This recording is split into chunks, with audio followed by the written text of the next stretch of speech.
কোরআন তেলাওয়াত করবে মোহাম্মদ লাবিব।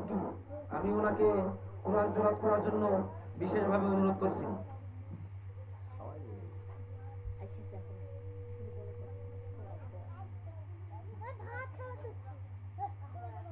এই জায়গাটা যদি কথা কর না একদম ওই তো সামনে বসে কথা বলে আইসে কথা বলি। আসসালামু আলাইকুম ওয়া রাহমাতুল্লাহি ওয়া বারাকাতুহু। আউযু বিল্লাহি মিনাশ শাইতানির রাজীম। বিসমিল্লাহির রাহমানির রাহিম। আলহামদুলিল্লাহি রাব্বিল আলামিন। আর-রাহমানির রাহিম। মালিকি ইয়াউমিদ্দিন। ইয়্যাকা না'বুদু ওয়া ইয়্যাকা নাস্তাঈন। ইহদিনাস সিরাতাল মুস্তাকিম।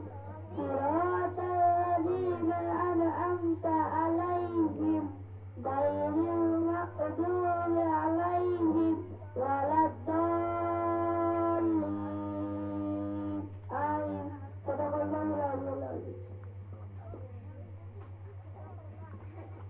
মাশাআল্লাহ, মোহাম্মদ লাবিব পবিত্র কোরআন থেকে কোরআন তেলাওয়াত করলেন।